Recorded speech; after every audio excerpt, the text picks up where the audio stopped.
till on the ceiling, counting every line, holding conversations with a glass of wine.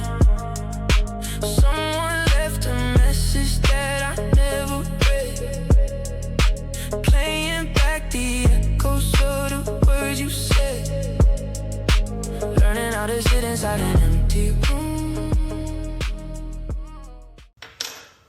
Alright, so today I would like to put my phone and get it installed somewhere along here for the bike. So I found out that I used to use quad lock a lot. I still actually do. I use it in all my cars, and now I'm going to put it back onto my motorbike. I had one of these before. This locks it in perfectly and it doesn't allow it to fall off, which is fantastic. I do like just a MagSafe one that's in my car, but I'm worried that with the vibrations on the bike, the phone will fall off. Now, it's been also advised that I need to put a vibration dampener, which I've never used before, but to protect the multi-cameras and all the stabilizations in the camera. But this is a new product that I've never seen before. It's called the brake reservoir mount. This is new. So they give you all the parts plus the screws, and this will go like this. So let's get started with the install. So first things first, always clean the top of this, because obviously this is holding your DOT4 fluid for your brake. So this is all brake fluid in here. Now it just has two Phillips screwdrivers, and they unscrew really easily. So unscrew them both. Now this is a sealed, not a seal, but it's got a seal in it, so just don't open it, because you don't need to open it. Now what I would personally do now is go to your screw list and have a look what comes in the kit. So this came in the kit with the quad lock system, which is absolutely fantastic. Now there are different sizes, so really long ones and really short ones. Now you kind of want it to be slightly longer, so you can see this is a little too short, so you want this one. And this is recessed, so this will go longer to recess in this recessed hold of this mount. Alright, let's work from this side so I'm nice and close to it. And don't lose your screw, so I'm just going to hold on to that carefully. It's also another Phillips screw. Pop it in, goes down. Now don't tighten it all the way just yet, just enough that you can move it around, because you still need to slide this in order to get access to the other one, which is a bit tedious, to be honest with you. It's a bit hard. Oh, let me loosen this part first. So it comes with this Allen key. I have Allen keys, but I'm just going to use the one in the kit just to show you that it's fantastic that it comes with everything you need, so you don't even need to have tools. So let's loosen that. Cool, which allows me to turn this now and line up the second hole, and you drop in the second Phillips.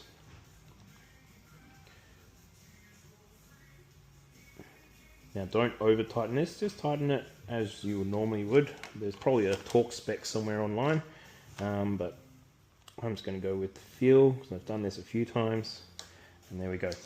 Now this is on there perfectly, perfect length, perfect, kind of like straight. Let's come back to here.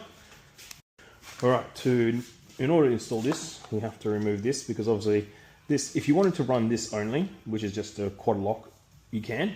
It's super easy and it goes on, but I'm going to use the charger and run it to the input here, which is the USB that comes with the bike, and have it sit somewhat like this. So I'm going to remove this now.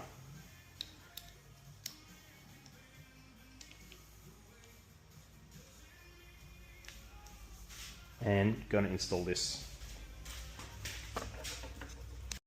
Now, before I put this on, this needs to connect onto this. So let's open up the quad lock waterproof wireless charger. This also comes with everything in the kit. This is also a waterproof connector into this USB. This isn't exactly a waterproof connector, but this is. This can actually be hidden away somehow, but for our purposes it won't.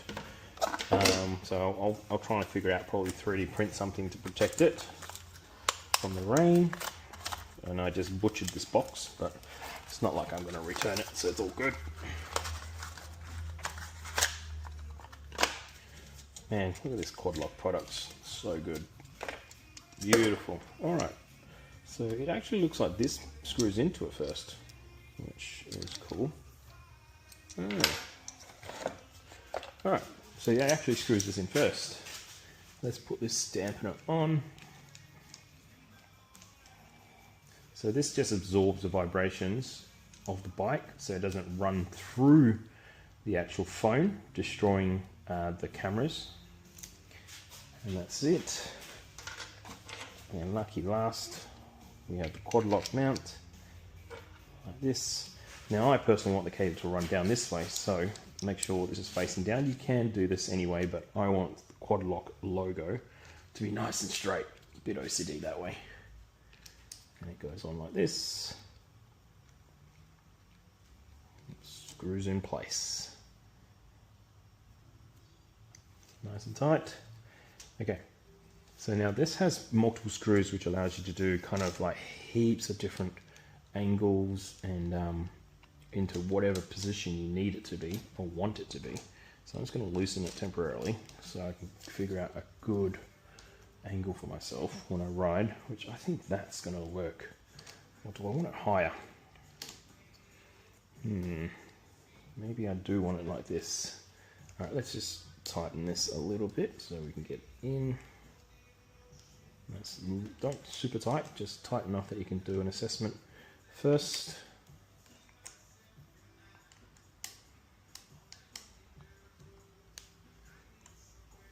Okay. That looks pretty good.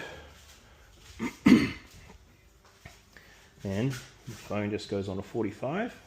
Now I haven't tightened this enough yet, but this, you can see how it pushes in. So it pushes and locks like that. So now I can have a look at that. So personally I want this to turn towards me a little bit more, kind of like this, and hopefully, yeah, I can still get to all that. So I think this is my position, and I'm going to run the cable this way. Yeah, that there is perfect for me. I like this. Maybe a little lower. Yeah, like that. That's perfect. So now I'm going to get this and tighten everything up. Alright, so you can see that this is all the way on this side. So maybe I could technically slide it over so then it doesn't hide all these buttons as much. But even if it did, I wouldn't mind either way. Some grooves here. It's interesting. Does the groove move?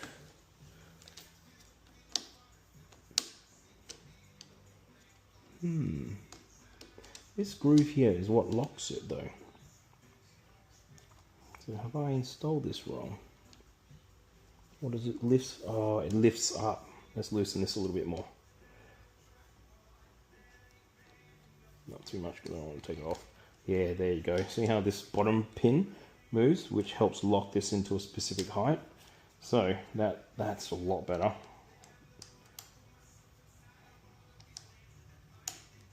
So I don't know if you saw, but this bottom plate actually moves. You just have to lift, undo the screw a little bit more. I actually think I might get my own Allen keys. This one's a bit annoying because of its shape.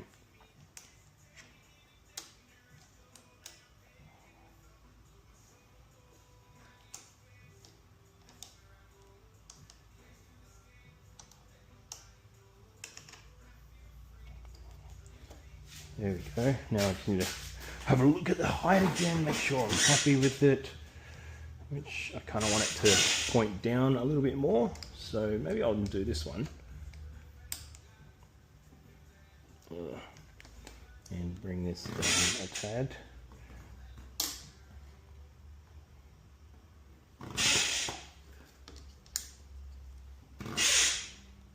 Beauty. That's more like it. So let's tighten this boy up.